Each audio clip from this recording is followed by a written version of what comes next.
Emotional distance in marriage rarely happens overnight.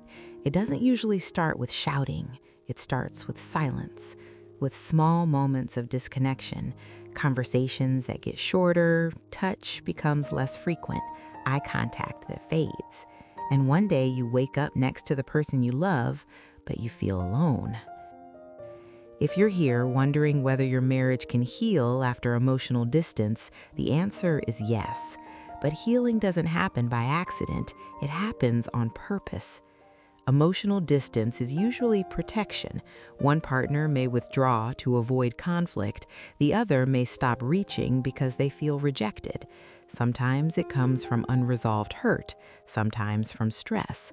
Sometimes it's simply not knowing how to say, "I don't feel close to you anymore."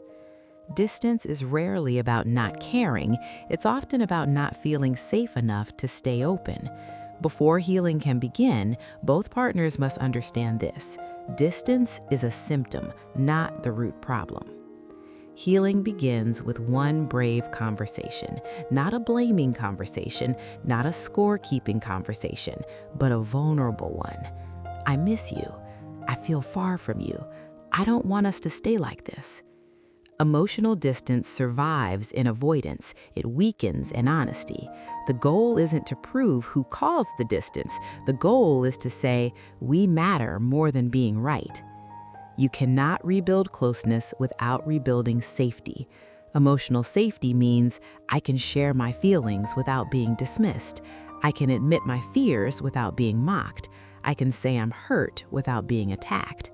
This requires gentleness. Small changes make big differences. Listening without interrupting, validating before correcting, responding instead of reacting. Closeness grows in consistent, safe moments, not grand gestures. Often, emotional distance is anchored in unhealed wounds, words that were said in anger, moments when someone felt abandoned, times when needs went unmet. Healing requires repair. Repair sounds like, "I see how that hurt you. I'm sorry for how I handled that. You matter to me." Not defensive apologies, not "I'm sorry but," just ownership, just humility. Forgiveness may take time, but repair builds the bridge back to connection. Closeness is a rhythm, and rhythms can be rebuilt. Start small. 10 minutes of intentional conversation daily, a weekly check-in, physical affection without expectation, shared prayer, reflection, or quiet gratitude.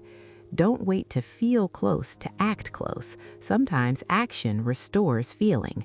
Connection is less about fireworks and more about faithful presence. Healing after emotional distance is not about becoming a perfect couple, it's about becoming a present one. Two imperfect people choosing to stay engaged, choosing to soften, choosing to try again. Some seasons feel cold, but winter does not mean the marriage is dead. With intentional warmth, even frozen ground can bloom again. If your marriage feels distant right now, don't lose hope. Healing is possible when hearts stay humble, when love chooses patience over pride, when grace replaces defensiveness. Scripture reminds us in the Holy Bible, "As above all, love each other deeply, because love covers over a multitude of sins." 1 Peter chapter 4, verse 8. Whether you're rooted in faith or simply seeking restoration, the principle is the same. Love deeply, stay tender, keep showing up. Distance does not have to be the end of your story. It can be the beginning of intentional love. What do you think creates emotional distance most often? Stress, unresolved hurt, lack of time, or something else? Let's encourage each other in the comments with honesty and grace. Remember, distance is a season, not a sentence.